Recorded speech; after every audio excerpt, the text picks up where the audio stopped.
Ja, das Derby hat uns doch schon ganz gut in Wallung gebracht, oder? So, und Satz 3, jetzt ein Stöpschen drauf. 4-0 gegen 0-4. Macht's noch einmal, Jungs. Dieses Mal in Wolfsburg. 27. Spieltag. Willkommen zu unserem Spieltagsmagazin. Schön, dass auch an diesem Spieltag wieder Fußball gespielt wird. Ich darf einen ganz besonderen Gast heute bei mir begrüßen. Ihr habt ihn natürlich schon gesehen und entdeckt. Er hat im Derby überragend gespielt. Herzlich willkommen, Julian Brandt. Hallo Julian. Grüß dich. Ich habe gehört, du warst nach dem Spiel komplett platt. Hast du in der Zwischenzeit die Akkus wieder aufgetankt? Wie geht's dir?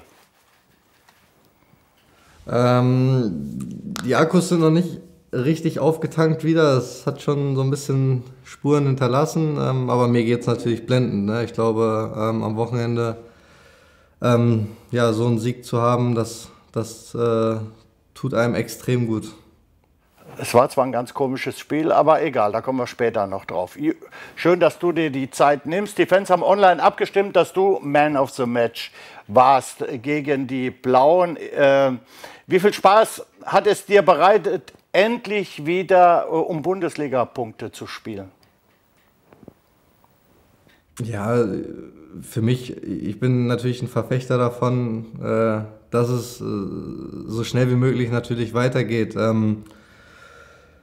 Ich glaube, jeder Fußballer, gerade wenn du trainierst, egal jetzt ob es am Anfang in Zweiergruppen, in Vierergruppen, Sechser, Achter, was auch immer, Gruppen war, jeder Fußballer braucht ein Ziel. Und ich glaube, wenn man dann am Anfang Mai war das, glaube ich, 7., 8., 9. Mai, wenn man dann die Nachricht bekommt, dass es dann wieder losgeht, dass man wieder spielen darf und dann dieses Ziel auch wieder vor Augen hat, dann ist das schon was echt Schönes und da freut man sich auch drauf. Natürlich, ich glaube, das hat jetzt jeder zum 50. Mal schon gehört, ist es wesentlich schöner, wenn man ein volles Stadion hat. Ich glaube, der Fußball lebt ja auch von den ganzen Emotionen. Gerade bei uns auch im Stadion ist kaum vergleichbar, wenn das Stadion voll ist.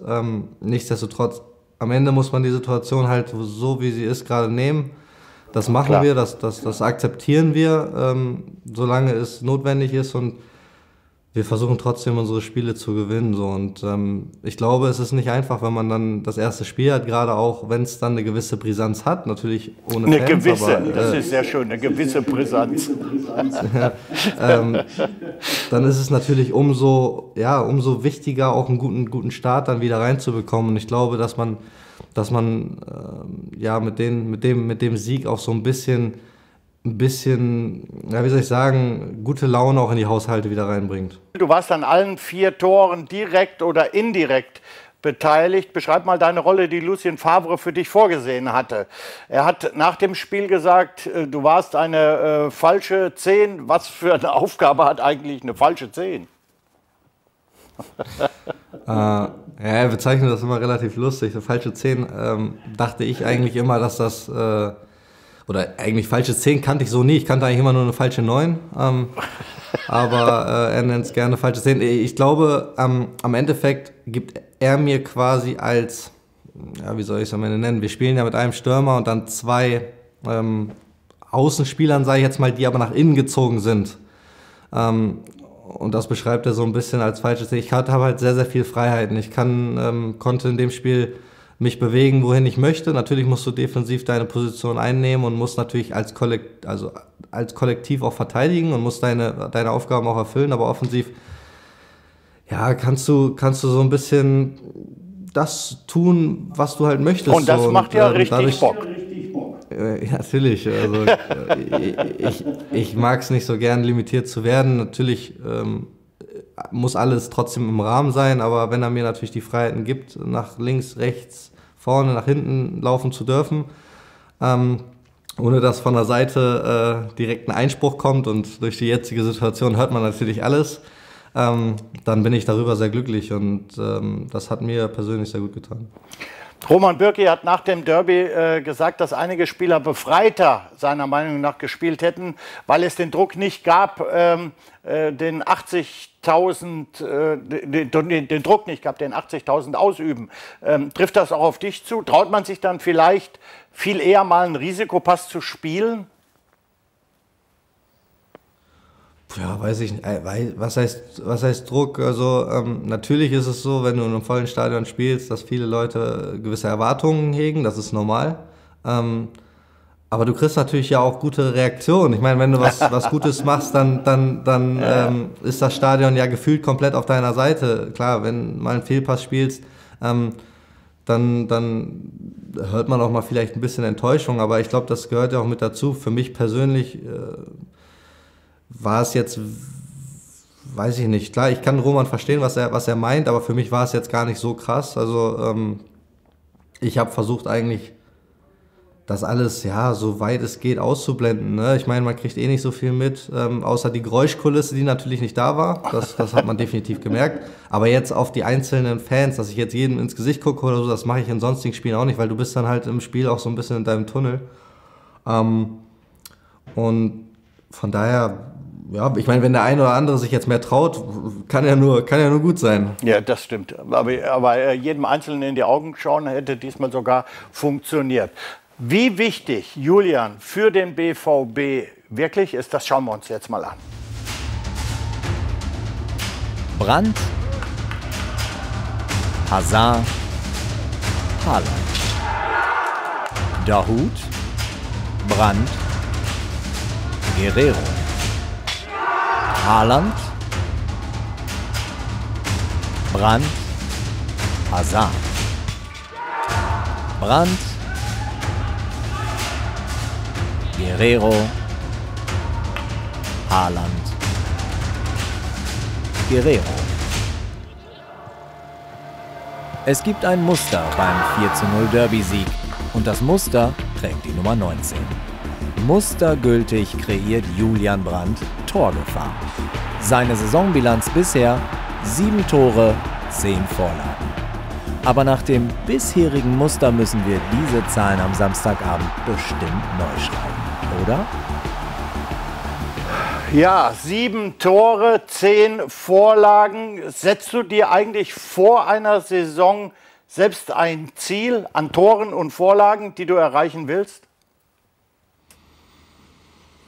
Ja, also ich versuche natürlich immer eigentlich die Vorsaison zu toppen. Ne? Das ist schon so ein Ziel, oder das ist was, woran man sich versucht zu halten. Jetzt ist natürlich die Situation gerade in dieser Saison nochmal eine besondere gewesen, weil es war ein Vereinswechsel, es war auch sicherlich anfangs eine schwierige Situation. Man muss sich halt ein bisschen auch an alles gewöhnen. Das Umfeld ist anders. Ne? Klar, ins Stadion habe ich mich sehr schnell gewöhnt, aber natürlich die Mitspieler, man muss sich an viele Sachen einfach auch so ein bisschen, ja, muss vielen Sachen einfach ein bisschen Zeit geben. Und das hat bei mir dann, keine Ahnung, bis, ich sag mal, Oktober, November so ein bisschen gedauert. Dann kam aber auch für mich persönlich auch ja, die Konstanz rein. Dann war es auch so, dass ich dann eine Zeit lang auf der 6 gespielt habe. Da waren dann viele gute Sachen auch dabei. Da kamen dann auch langsam die Scorer. Jetzt hatte ich natürlich leider das Pech, dass ich dann noch mal kurz im Spiel gegen Leverkusen mich verletzt hatte. Wiederum im Glück war es jetzt, dass natürlich dann ja, so ein bisschen auch die Zwangspause war, wo man sich dann auch ein bisschen besser erholen kann. Das tut natürlich meinem Fuß auch sehr, sehr gut. Ja, und jetzt hat man ja noch ein paar Spiele, um vielleicht sogar das Ziel noch zu erreichen. Ich weiß jetzt nicht, wie viel es letzte Saison waren in Leverkusen, aber ich glaube, Stand jetzt ist ja noch alles machbar. Ich habe gehört, du hast dich in Leverkusen mit Kai Havertz immer so ein bisschen gebettelt, wenn es um Punkte gab, um Scorerpunkte. Hast du da auch einen Partner beim BVB? Ja, Jadon Sancho. Ehrlich? Cool. Nein. Das wird schwer, der ist auch. Ja, deswegen sage ich ja, das wäre schwer. Nee, habe ich tatsächlich nicht. Also es war, bei Kai und mir war es tatsächlich so eine Sache, dass wir echt vor der Saison gesagt haben, ey, wir machen das jetzt. Und das haben wir auch, das haben wir uns auch so beibehalten. Am Ende war es einfach ein Unentschieden. Das war relativ witzig. Jetzt beim BVB habe ich noch keinen gefunden, mit dem ich das mit dem ich das mache. Muss man mal schauen. Für nächste Saison wäre es auf jeden Fall mal interessant. Würden wir auf jeden Fall hier in die Sendung einbauen, ganz klar. Ja. Es geht jetzt nach Wolfsburg. Meinst du, der Heimvorteil ist jetzt kaum gegeben, wenn die Stadien leer sind? Ja, ich finde schon. Also ich hatte das, ich glaube bei Sky letzte Woche auch mal gesagt, dass Heim- und Auswärtsspiele leben ja von den Fans und es macht schon einen Unterschied. Ich glaube, es hat schon einen Grund, warum wir die letzten, keine Ahnung, weiß es ich, wie viele Heimspiele gewonnen haben oder keins verloren haben, weil es einfach für jede Mannschaft, die zu uns kommt, nach Dortmund schwer ist, bei uns im Stadion zu gewinnen. Ich bin das beste Beispiel. In den 5,5 Jahren, wo ich in Leverkusen gespielt habe, habe ich einmal gewonnen in Dortmund. Den Rest habe ich, glaube ich, nur auf den Sack bekommen. Und ja. Deswegen, das macht schon einen Unterschied. Und jetzt natürlich, wo die Stadien leer sind, ja, kommt es am Ende nur darauf an, 11 gegen 11 und wer ist die bessere Mannschaft? Oder genau, das wer ist vom Kopf her einfach weiter. Ja. Und deswegen glaube ich, es gibt nicht mehr diese Heim- und Auswärtsvorteile, sage ich jetzt mal. Du hast 2,5 Jahre in der Jugend von Wolfsburg gespielt. In Wolfsburg hast du dich für die Bundesliga empfohlen. Wie war die Zeit, wenn du so jetzt mal zurückblickst? Ja, war eine geile Zeit. Es war ein bisschen anders. Ich habe 2,5 Jahre im Internat gewohnt mit fantastischen Menschen. Ich hatte einen super U17-Trainer, Manfred Mattes, auch einen super U19-Trainer. Super Leute, Pädagogen, alles. Also das hat mich schon sehr geprägt. Es war auch wichtig, dass ich die Zeit mitgemacht habe. Auch Erfolge, sind deutscher Meister geworden, dann mit der U19 und sowas. Aber irgendwann war da für mich der Punkt, wo ich dann gesagt habe, okay, das lief jetzt alles top, aber ich brauche den nächsten Schritt. Den habe ich dann ja damals gemacht, aber die Zeit in Wolfsburg war extrem wichtig für mich. Sehr schön. Ja, das lobe ich mir auch, dass man immer dass man positiv zurückschaut. Manche machen das ja im Groll und sagen, nur da, wo ich bin, ist es am schönsten. Also du hast ja auch in Leverkusen gesagt, das ist dort schön, weil in Wolfsburg und bei uns gefällt es dir, glaube ich, auch ganz gut. Jedenfalls, wenn man dir so auf dem Sportplatz zuschaut, sieht das jedenfalls so aus. Der VfL ist genau wie wir mit einem Sieg aus der Pause gekommen. Was erwartest du jetzt für ein Spiel am Wochenende? Ja, es ist immer so ein bisschen unerwartet, was jetzt so alles kommt. Ne? Also ich glaube, der VfL ist auch jetzt mit dem Sieg in diese Zeit, sage ich jetzt mal, gestartet.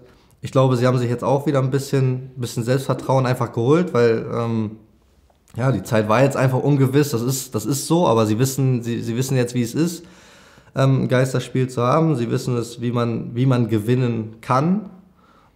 Ich glaube, da werden zwei Mannschaften aufeinandertreffen, die sich definitiv überhaupt nichts schenken. Es wird auch ein anderes Spiel sein als gegen Schalke, da bin ich mir relativ sicher. Ja.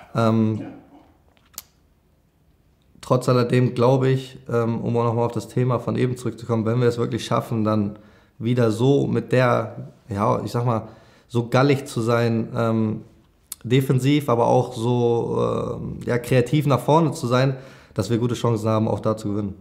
Wir drücken auf jeden Fall die Daumen. Du weißt, was jetzt kommt? Ich weiß es. Nobby gegen Julia, aber nicht Tor oder kein Tor. Okay. Sondern habt ihr was Neues ausgedacht? Ja, das ist jetzt ein bisschen schwierig alles. Jetzt kommen wir zu Wer war's? Es geht um dich, es geht um mich.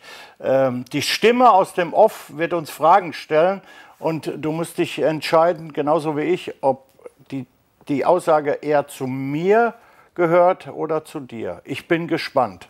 Es wird sicherlich spannend. Genau, ihr beiden. 2 Zahlen, die wir euch und den Zuschauern schon mal an die Hand geben, wenn es darum geht, wer mehr Bundesligaspiele gemacht hat. Da liegt Julian vorne, 190 zu 123. Jetzt aber die Frage, wer von euch hat in seiner ersten Bundesliga-Saison mehr Einsätze? Boah, das ist aber... Ich habe da beim 1. FC Köln gespielt. Ich sage dann wieder 3, 2, 1 und dann 3, 2, mehr Einsätze. 3, 2, 1. Beide sagen Nobby. Die richtige Antwort ist aber Julian Brandt. Julian hat in der Saison 13/14 mit Leverkusen 12 Einsätze gehabt. Nobby in der Saison 84/85 mit Köln 9. Na, ich glaube, da ist ein Fehler in der Statistik.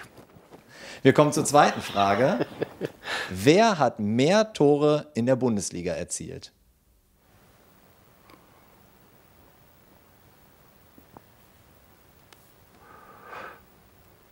Drei, 2, 1. Da bin ich einfach mal selbstbewusst. Und es ist tatsächlich auch so, dass der Stürmer mehr Tore erzielt hat. Nobby hat 45 Mal getroffen und Julian Brandt steht aktuell bei 37. Nur 37 bei so vielen Spielen? Das ist aber auch von der Statistik her nicht ganz so gut.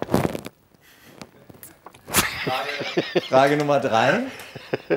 Wir schauen zurück. Wer von euch hat mehr Spiele im UEFA-Pokal respektive im Nachfolgewettbewerb Europa League absolviert? Oh, das ist doch auch da. Ich habe doch gar nicht lang gespielt. 3, 2, 1. Die richtige Antwort ist Nobby. Und zwar ganz knapp. Nobby hat 12 Mal im UEFA-Pokal gespielt. Julian 11 Mal in der Europa League. Boah, das sind aber wirklich schwere Fragen, oder? Ja, Ich meine, du hast 190 Bundesligaspiele. Ja, aber ich habe nicht so oft Europa League gespielt. So, und dann schauen wir mal auf den Gesamtspielstand. Es steht inzwischen 41:39 für Nobby. Und ich glaube, Julian, du bist etwas enttäuscht von deinen Kollegen, oder? Ja, wie gesagt, das letzte Mal, ich weiß gar nicht, wann das letzte Mal war, wo ich da war. Das ist auch noch nicht so lange her. Da waren wir noch weiter vorne. Deswegen ich weiß jetzt nicht, wer bei dir die letzten Wochen oder eher gesagt dann in den letzten Monaten dann da war, aber die haben da echt... Aber ich bin natürlich auch ein Fighter, das weißt du, ne? Ja, aber es gibt halt manchmal so Tage, weißt du, da bist selbst du nicht gut drauf. Sehr schön. Julian, letzte Frage. Ich hoffe, ihr dürft natürlich am Samstag wieder Tore bejubeln. Da würde ich mich natürlich sehr drüber freuen. Wie schwer ist es eigentlich, sich nach dem Moment so weit zu konzentrieren, dass du da niemand umarmst oder ähnliche Dinge tust? Kommt immer auf die Situation an. Also natürlich ist es so, dass gerade im Fußball du bist an diese Emotionen bist du gewöhnt. Und ich sag mal so, wenn ein Tor passiert, dann freust du dich halt und dann denkst du weder an solche Regeln noch an irgendwas anderes. Du freust dich einfach für die Mitspieler oder für dich selbst, je nachdem, wer das Tor geschossen hat. Und jubelst. Und genau. Natürlich war es jetzt so, dass jetzt gegen Schalke, dass wir das schon noch im Kopf hatten. Ich meine, es war das erste Spiel in der Bundesliga. Wir alle haben Interessen daran, die Saison vernünftig zu Ende zu spielen. Ich sag mal aber so, wenn wir jetzt gegen Schalke das Siegtor in der 93. gemacht hätten. Da hättest du auch für nichts garantiert, ne? Dann kann ich dafür auch nicht garantieren, dass ich nicht jemandem auf den Rücken springe. Also das sind halt Emotionen und ganz Emotionen im Fußball kann man halt auch nicht weglassen. Das stimmt, da gebe ich dir recht. Super. Julian, vielen Dank, dass du dir die Zeit genommen hast. Bleib vor allen Dingen gesund, bleib uns erhalten, schieß viele Tore und ich hoffe, dass wir uns bald mal wieder sehen und dann, dass wir uns dann vielleicht auch mal wieder in den Arm nehmen können. Ich meine, da freut man sich ja dann auch schon ein bisschen drauf. Also, bis dahin, das war's, der Nobby und der Julian. Tschüss. Ciao.